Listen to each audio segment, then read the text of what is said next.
Happy Wednesday, first grade. Here again. I hope everyone is doing well. I hope that you've enjoyed our Simple Machines lessons for this week and that you're learning a little bit about simple machines. The history of the simple machines is one of my favorite assignments of all time. I really like the way we can talk about the pyramids and how people build real things. And today's simple machine is the wedge. You can see it here. It's not a wedge of cheese. I think I've already said that joke. Oh well, get to hear it twice. A wedge is a sharp or pointy simple machine used to separate or cut objects apart.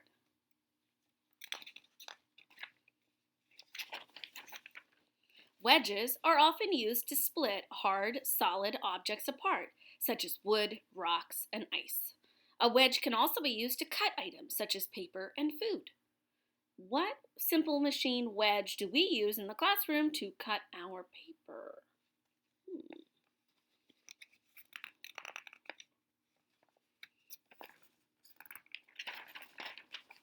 Examples of wedges. We have a knife, an axe, scissor blades, chisels, a spade, a saw, and a nail. So there we go. Okay. So today, I have another little book from our library. It'll be there when you come back. It's called How Ramps, Wedges, and Screws Work.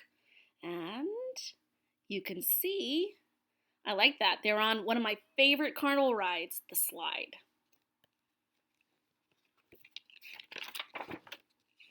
Oh, table of contents. Chapter 1.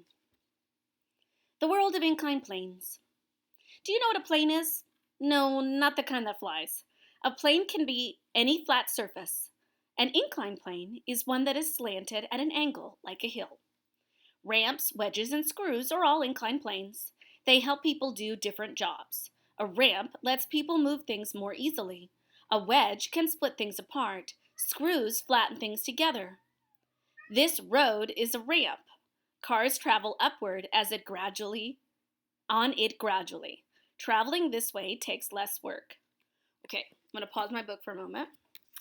I want to show you Goose. See if, there he is. I hope you can see him. He's I'm turning it sideways, sorry. He's way at the top of that beanbag. We moved our beanbag upright, and Goose has decided that's how he prefers his beanbag. So, continuing forward. Inclined planes come in different forms. A staircase, for example, is a ramp. So is a slide at a theme park. Knives and scissors have wedges for cutting. When you tighten the cap on a bottle, you are using an inclined plane.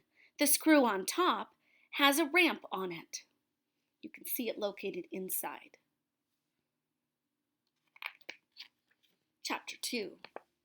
How ramps and wedges work.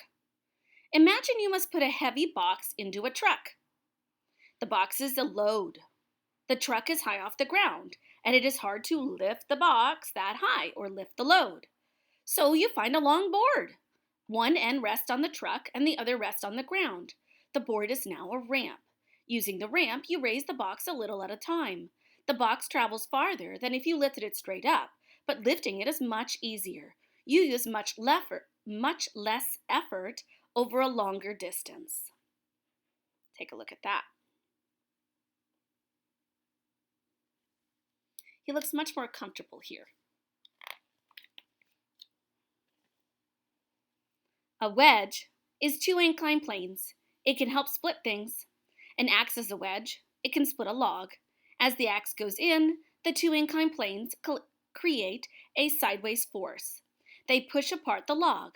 The axe must go far into the log to split it just a little bit, but the swinging effort is small compared to the axe's splitting power. Knives and scissors work just like axes. Their blades are shaped like wedges. As the sharp edge goes into the thing you cut, the wedge cuts it apart, or splits it apart. Chapter 3. How screws work. Inclined planes are at work in screws too. A screw has ridges called threads. The threads are really one long ramp that spirals around the screw. Screws keep things together. Imagine you want to join two boards placed one over the other. You start to put a screw on the top board. As you turn the screw, the threads create grooves. The threads move in these grooves. As you keep turning, the threads pull the screw down into both boards. The boards get pulled tightly together.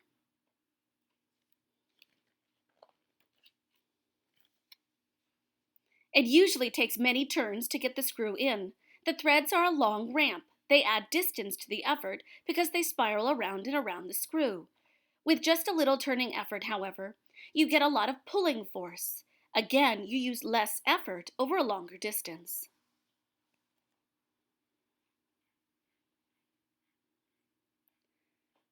There are other kinds of screws. A bottle cap has grooves that match threads on the bottle. A drill bit is also a kind of screw. It can make a hole in something, such as wood.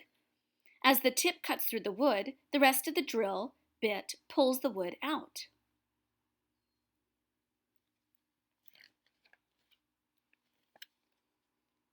Like ramps and wedges, screws are simple machines. They can help you do a lot of work without a lot of effort. In this case, work just means moving something. Even a light bulb screwed into a socket is a simple machine. Today, a lot of machines are complicated, but there are often many simple machines working together. This is the part of the bulb that has the screw. Chapter 4, Jobs for Inclined Planes. People have used inclined planes for thousands of years. Early hunters used wedge-shaped stones for cutting. Ancient Egyptians may have used ramps. They built huge pyramids out of stone blocks. Using ramps, they could have dragged the blocks to a great height. Do you remember that as part of our mini book? Long ago, a Greek man learned how to use simple machines. His name was Archimedes. He invented Archimedes Screw. This screw fits inside a tube. It can raise water from a low place to a high place. When the screw turns, it lifts the water up through the tube by pulling water along its threaded surface. It can also raise other things such as grain and flour. It even raises wet cement out of a cement truck. I had no idea that this guy was inside there. That's super cool. A propeller is also a kind of screw. Propellers pull air through them. This action forces the plane forward through the air. See the propeller? Does your jacket have a zipper? Probably. The zipper has two separate rows of teeth. When you pull down the zipper, a wedge forces the teeth apart. Today, inclined planes are used with many other jobs too. Some jobs are big and some are small. Can you think of any other jobs for inclined planes? Notice how these people, which are confined to wheelchairs, are able to navigate high areas where you would usually need to use stairs, but instead they can use a ramp. What a blessing! At the end of this book, you will notice that there is a glossary and also a place for more information. And lastly, an index. I hope you've enjoyed how ramps, wedges, and screws work. Have a great day, and I'll see you soon.